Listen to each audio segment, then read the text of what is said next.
Who's got to go ahead, man? What stood out to you? I was really excited how we were executing on both sides of the ball. You know, I mean, we don't have pads on, so a big step for us will be Saturday, of course, but this is a brand new offense, this is a brand new defense, and I felt like for a first day, the guys did a really good job executing what we were calling.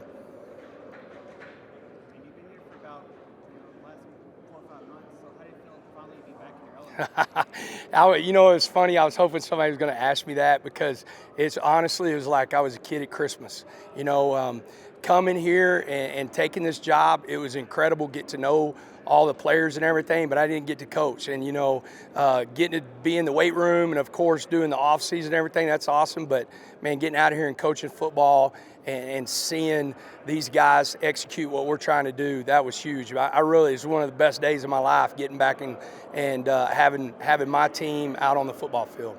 Since some head coaches, like are offensive gurus and coach Right. quarterbacks and whatnot, do you gravitate toward a position group on your side of the ball, or you just walk around and watch it all? Well, during Indy, I'm walking around and watching every Indy, you know, and trying to, you know, plug in what I can to help each group. But whenever we get into 7-on-7 and team situations, I gravitate to the defense, and I gravitate to the outside linebackers or the D-line, you know, pass rushing, talking to those guys nonstop about where they're supposed to fit. But really, you know, through that entire practice, I mean, I think I was defense. I let Kitley, the guru of offense, let him take care of that. And we just want to put a brand on how we're going to play on defense. And so I was really focused on that. Coach, you mentioned obviously different offense, different defense. Right. You weren't here last year, but do you have any way of knowing just how much different what you're running right now is compared to what they're used to running in the past? Offensively, I would say similar, because you're talking about guys that kind of came out of the same tree. When you're talking about Sonny, you're talking about Kitley and their offensive background. Defensively, very multiple, you know, to where you're seeing in that practice, you saw 4 down, you saw 3 down, you saw different packages of guys on the field. So I would say as far as personnel and alignment, a lot different than where we were last year, you know, and that was what was exciting. You know, whenever Don asked a great question of like what impressed me was really the guys coming in and out of the personnels and being in some good spots. I mean, we got a long way to go, but for the first day, I was pleased with that. Speaking of defense and how what guys are lining up, Tyree Wilson has been pretty much a hand on the ground guy. Right. Now he's listed outside line. What do you envision him doing on down basis? Or lining, where are you envisioning lining up on down? So when we're in our 4 down stuff, he is a true outside linebacker, but I say slash DN because based on coverage, he could be run, rush. Based on coverage, he could be run, drop, you know, to where he's got to drop. But you're going to see him in that 4 down stuff more on the edge. So that gives us a chance to use his speed and pass rush, really put some pressure on tight ends and tackles to try to block him. And then when we go to our 3 down, it's the more traditional of what you've seen out of him. He'll be a 5 technique or a 4 technique, and he'll have his hand in the ground. So when we go to our 3 down stuff, it's more like what he did last year. 4 down, he'll be a true 2-point stance. 2-point stance. Some of it he could get in a 3-point stance based on down and distance, but you'll see more of him in a 2-point stance. What went into moving Larry Moore from offensive line to defensive line? 2 things. I liked his athletic ability and I liked his length. Were the 2 things as far as moving him. And then as both offense and defensive line, our numbers we're in a really good spot number-wise in the O-line, and we wanted to make sure that we could pick up a couple bodies in the D-line. So we took 2 guys. We took Larry Moore and we took Blake Burris.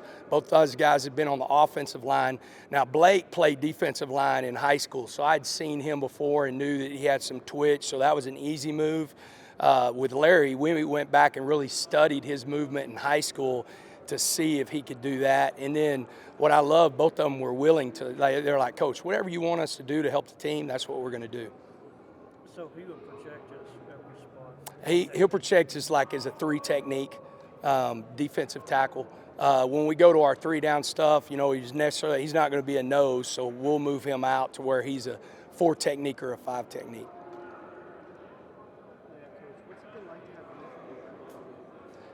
It's fun. I was thinking when I didn't say it to him, but whenever I was thinking, we came out.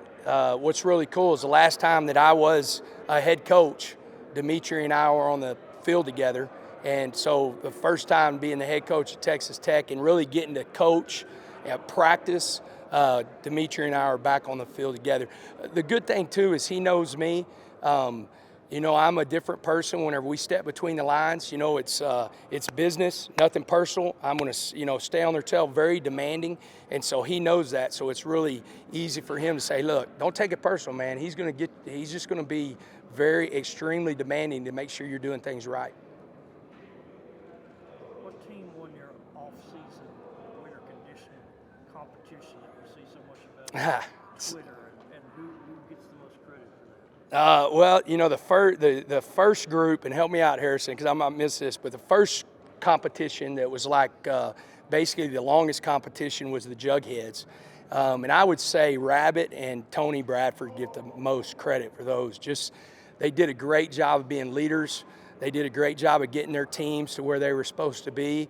And, it was a mixture, whenever I say getting their teams where they're supposed to be, about guys being on time to class, guys being on time to study hall, guys being on time to tutors. And they were a part of that. They were the leaders of the group, so they pushed it. That last competition was our team commitment week, and that was Coach Lockhart's team. Some of the guys with that group, Kosai was a big part of that group, very athletic group. That was kind of a physical and some of the community service work, but it was a really quick competition for the week. Great. It was good, though, because the biggest thing about that is getting these guys to hang out with something other than their position group. D linemen hang out with D linemen usually. O linemen hang out with O linemen usually, and we split them up, and they had to draft, and it showed a lot of who they picked and what they thought of their teammates. Following up on Kosai, what position do you have him play? Everything. That's a good. So he's playing outside linebacker.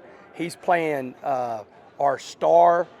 So in some packages, you could see him playing like a true outside linebacker and Tyree bumping inside to like a 4 technique.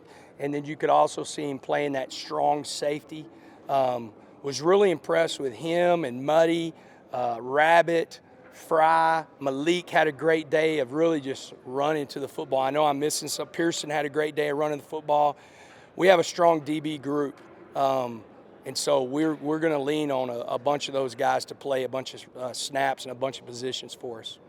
Speaking of Rabbit, that's a guy who doesn't necessarily have huge measurables. He's not the biggest dude in the world, but he's extremely productive last year. How do you look at that in terms of whether a guy's just a football player or how much are we evaluating on the measurables on this?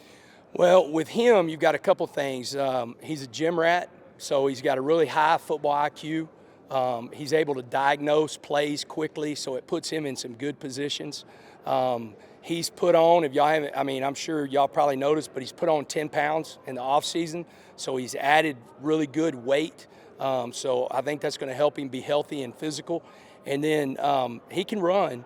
And so when you put those things together, he might not have the length of some of these other guys, but because he can identify plays fast and he can really run, that helps him in good position, get in good position. We've got time for about 2 more. Back on Dimitri Moore for a second. What would you say kind of characterizes him as a football player? His skill set is what? Really good length. When you see him, I think you're about to talk to him. He's got some legitimate NFL measurables. And the 2 other things, he loves football. He loves football. And he is a very intelligent student in the classroom. Has already graduated in 3.5 years, and a very intelligent student when it comes to football. And so that's really big. How did it feel for you to actually get out and coach today? Oh, man, we talked about that earlier. It was incredible. It's like I was at Christmas and Santa was coming down the chimney, and I was ready to go and had everything that I asked for Christmas. It was a lot of fun. It was fun to be back on the turf and be back in front of a team and really seeing all the off-season work pay off for these guys. We just got to build on it. Day one, we'll see how many guys want to watch film on their own, how many guys want to get better on their own, and then I've asked the coaches, I'm demanding from them to really give great feedback so we can build off every single day of getting better. How many pound weights was that you were carrying? 45. I think it was 45. I wasn't running as fast as Huff, though. Huff was faster. I think he did all of them.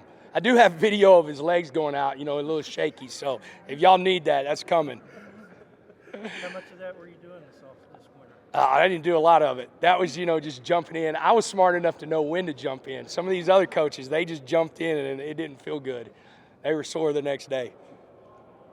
All right. Thanks, Coach. All right. Thank you, guys. I appreciate y'all.